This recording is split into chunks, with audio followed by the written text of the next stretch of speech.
Welcome, everyone, to The Honest Review. Today, we're going to be checking out the PlayStation 5 DualSense Edge controller to figure out if the $200 price tag really does give you the edge in game. And we'll be comparing this to some of its biggest competition, providing our honest thoughts and opinions, as always, and some feedback for PlayStation. But before we get started, do any of you have an Edge controller? And if so, let us know in the comment section below how that thing is holding up for you. I love that our comment section literally operates as a review in and of itself from people's everyday experiences with the products. So let's crack open this controller and see what it has to offer. We are going to be giving this bad boy away to one of you. We'll talk more on that at the end of the video. All right, before we start the review, we're going to need some backstory. For the longest time, PlayStation would just outsource their entire project of designing and building custom controllers, so companies like SCUF, Nacon, Razer, Astro, etc. would do all the legwork, and then Sony would no doubt charge them to have that PlayStation official licensed product sticker on the box. I respect the hustle.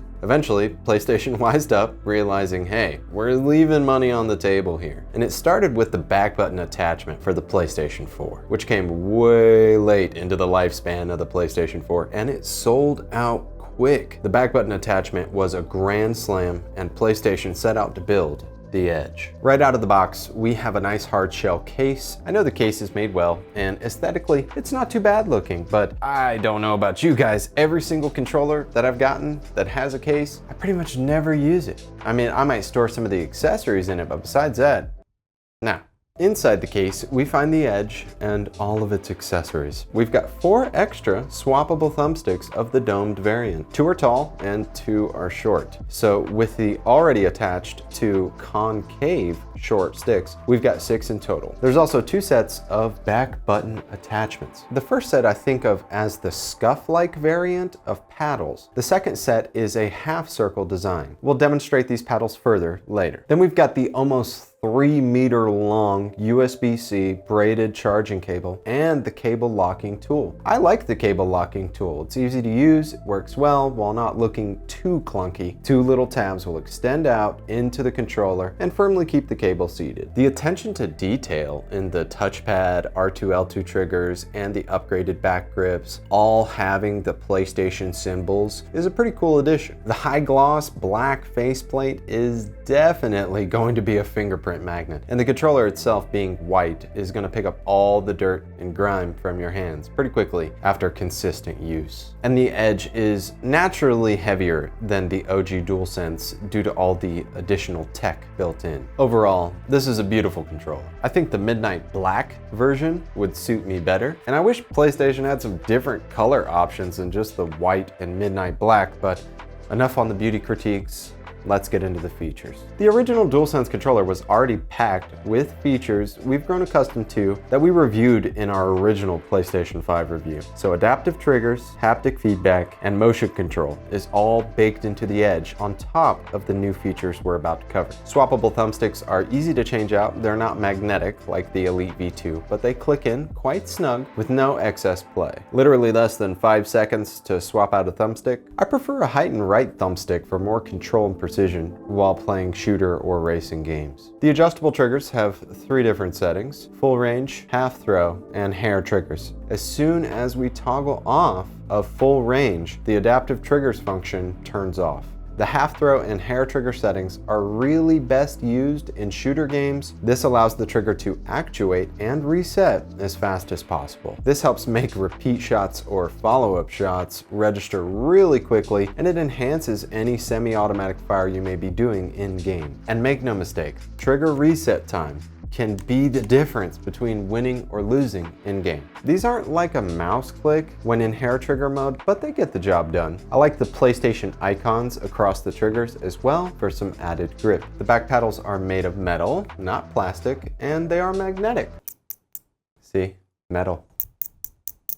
I like that. They almost self-seat in place on the controller when they get close enough. And the positioning is solid. Both back button setups feel good in the hand. I prefer the half circle design back buttons because the press feels faster, shorter, and more responsive. Obviously, try them both. Find out what's most comfortable for you and your hand size. Having these extra inputs in these back buttons makes for a more seamless experience while multitasking on the controller. You want to be able to jump, aim, and eventually move into a slide and drop shot your opponent all seamlessly while not taking your thumbs off the sticks and while not cultivating your future carpal tunnel from claw grip gaming. The thumbstick modules on the Edge are completely replaceable and it's pretty easy to do. Locate the release slider on the bottom of the back of the controller, slide that release over, and the front plate will literally teleport into Narnia. All jokes aside, do be careful with this faceplate. It is made of plastic and it's quite light, and once released it can just fly off the controller. Now that the plate's off, we just lift up on the locking lever arm and release the thumbstick we want to replace, and it will slide right out. So if your thumbsticks go bad over time from you Hulk smashing your controller into the wall, you can just replace them with new modules. They run about $20 a piece online. On each of these thumbstick modules, we see two new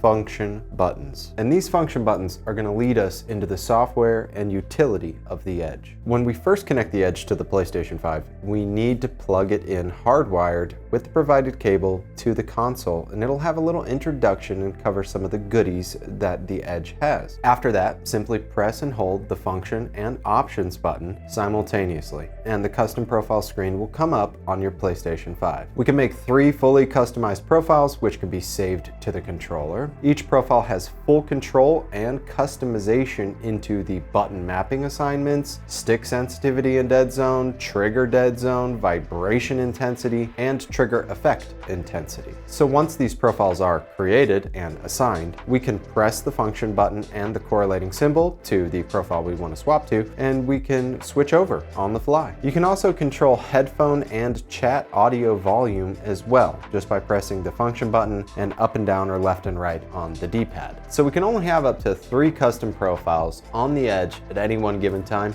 and the 4th profile is going to be the default profile. And then we can have up to 30 custom profiles per user, which we can load onto the Edge as we need them for our diverse gamers who play tons of different games. So in the software, we're able to remap any button we want to any other input we desire. So if we want jump and crouch on the back buttons, it's no problem. We can swap virtually anything around we want except for the touchpad, the create button, the options button, and the PlayStation button. We can't remap these. However, we can disable them if we want. We have full control and visuals to show what your existing dead zones are for your triggers and your thumbsticks. We can create fully customized thumbstick and trigger acceleration curves as well. And lastly, I need to talk about the battery life on this controller. They're averaging anywhere from 8 to 10 hours of gameplay, and it could be even shorter than that depending on what features you have enabled while playing. Now that we're done talking about the capabilities and the features and all the accessories that come with the Edge, I'm going to compare this to some of its major competition in the market, and then I'll give you my honest thoughts and opinions and feedback for PlayStation. Firstly, PlayStation really took some notes from the Xbox Elite V2. They've got similar charging features, although there's no built-in charging dock. Both of these controllers can charge within the case. The Elite V2 has pretty much the same trigger setup in the back with the 3-stage hair trigger setup. The Elite V2 has adjustable thumbstick tension, which the Edge does not, and this can help with more precise and gradual aiming, but then the Edge can completely swap out thumbstick modules, and that kinda beats adjustable thumbstick tension all day long. But where I think PlayStation really dropped the ball is the number of paddles or back buttons available on the back of the controller. I actually started out with 2 paddles back in the SCUF days, and I ended up only using controllers that had 4 back paddles or buttons. The extra inputs really matter if you're going competitive. We already checked out Battle Beaver Custom's builds for the DualSense controller, which I'll link for you guys up there in the corner of the screen. And the build I tested was geared specifically towards towards shooter games. The features I really want to stress to you guys that I enjoy from a higher level of customization would be the custom button placement you get in the back of the controller. If you do go with hair triggers, it's a permanent option. So you'd be losing the adjustable triggers, but you'd be gaining that mouse click feel and the trigger reset time. And it's awesome. I will say, I've heard some reports of thumbstick modules going bad or faulty replacement modules, but overall, I don't think I've ever had a thumbstick that I used for more than 2 years that didn't start to get some drift in it. Apparently there's no shortage of these module replacements, so almost everywhere I've looked online has them stocked. I've also seen an abundance of people complaining that these rear grips over time, extended use, they start to peel up and they fail on the controller. And now there's companies selling replacement grips. So one of the biggest cons for me with this build has got to be the battery life. I'm not even getting the supposed 8 to 10 hours that you could get from a single charge. And I see a ton of other people saying that they're only averaging 4 to 6 or 4 to 7 hours on a single charge, which is really just kind of weak when you put it against its competition. The Xbox Elite V2 gets almost 40 hours on a single charge. Come on. PlayStation did provide us with a really long charging cable, and there are already companies making battery pack add-ons that mount to the top of the controller. So maybe really that problem's kind of solved. In all my years of testing Elite builds from tons of different companies, I've got to tip my hat to PlayStation. This build configures successfully for shooters, racing games, RPGs, fighting games, almost anything you want. I'm not saying that this is the best build out for the PlayStation 5, but it's definitely the most well-rounded. As promised, we're giving away this controller on our Instagram, which is going to be linked in the description below. It's going to go to the first comment on the giveaway post. Best of luck to you. And if you've already got an Edge controller, don't forget, let everyone know in the comment section below how that thing's holding up for you, if anything's going wrong with it, and what your experience has been. I do hope this video has been helpful, and if it has, you know what to do. I look forward to seeing you all in the next one. Peace.